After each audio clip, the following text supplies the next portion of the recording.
কলাক্ষেত্ৰ সমাজ, কলাগুৰু ফাউণ্ডেশ্যন, অভিনয়া আৰু আমাৰ বনানীৰ উদ্যোগত শ্ৰীমন্ত শংকৰদেৱ কলাক্ষেত্ৰত গছ বিহু। এয়া আমাৰ মণিগুৰি নাচিছে।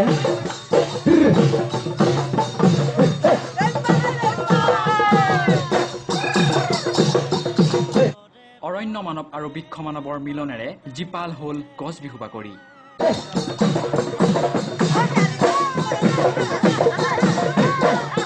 1997 চনতে গছ বিহুৰ মাধ্যমেৰে বকুল গগৈয়ে আৰম্ভ কৰিছিল এক আন্দোলন।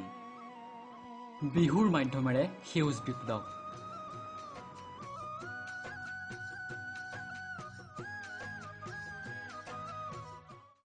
গছপুলি আমি সদায় ৰুব লাগে, অকল যে আজিৰ দিনটোতহে ৰুব লাগে তেনেকুৱা কোনো ধৰণৰ কথা নাই। গতিকে মই ভাবোঁ সকলো মানুহে প্ৰত্যেক দিনাই সৰুৱে হওক বা ডাঙৰে হওক এটাকে হ'লেও গছপুলি ৰুব লাগে। গছপুলি নহ'লে যদি গছ নাথাকে আমি জীয়াই থাকিব নোৱাৰোঁ। আজি 5 জুন তাৰিখ বিশ্ব পৰিৱেশ দিৱস। আচলতে আজি 5 জুন বুলিয়ে যে গছপুলি ৰুব লাগে তেনেকুৱা নহয়। গছপুলি থাকিলেহে গছে আমাক অক্সিজেন দিয়ে, গতিকে অক্সিজেন পালেহে আমি জীয়াই থাকিম। হয়তো আমি অক্সিজেনৰ অভাৱত অক্সিজেনটো যদি দূষিত হয় তেনেহ'লে আমাৰো বিভিন্ন ধৰণৰ বেমাৰ আজাৰ হয়। যদি আমাৰ গছপুলি যদি থাকে তেনেহ'লে আমাৰ বেমাৰ আজাৰ বহুত ফালৰ পৰা কমিব, ৰ'দ কমিব, বৰষুণ গছ থাকিলে বৰষুণ হ'ব। গতিকে প্ৰত্যেকটো মুহূৰ্ততে আমাক গছপুলিটো আমাৰ কাৰণে, মানুহৰ কাৰণে, জীৱ জন্তুৰ কাৰণে আৱশ্যক।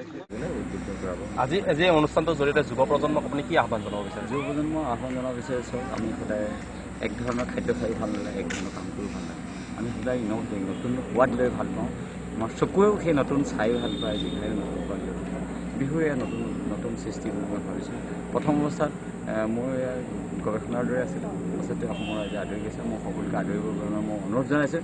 আৰু যুৱ প্ৰজন্মক ক'ব বিচাৰিছোঁ যে বৰ্তমান যে আমি অকল ষ্টেজতে বিহু থাকিব সেইটো নহয়, বিহু কামত লগাব লাগে। বিহুৱে পৰিৱেশ প্ৰকৃতি সংৰক্ষণৰ কামত লগাব লাগে। তেতিয়াহে বিহুৱে আমাৰ অসমৰ আয় বৃদ্ধি কৰিব, অসমীয়াক ধনী কৰিব, অসমীয়াক সমৃদ্ধিশালী কৰিব। আৰু আমাৰ পৰিৱেশ, বিশ্বৰ পৰিৱেশ অকল অসমৰ নহয়, পৰিৱেশ বুলি ক'লে এই পৰিৱেশৰ গোটেই বিশ্বৰ পৰিৱেশৰ আমাৰ পৰিৱেশৰ অৰিহণা নিশ্চয় থাকিব, সদায় আছে। কাৰণ আমাৰ গোটেই গছ ৰোৱা মানে গোটেই পৃথিৱীৰ কাৰণে, অকল এঠাইৰ কাৰণে। য়েছ, এইটো লোকেল এনভাইৰনমেণ্টটো আমাৰ ইয়াৰ পৰা গছে ক্ৰিয়েট কৰিব সঁচা, কি যি হ'লেও বিশ্বৰ পৰিৱেশত প্ৰভাৱ নিশ্চয় থাকে।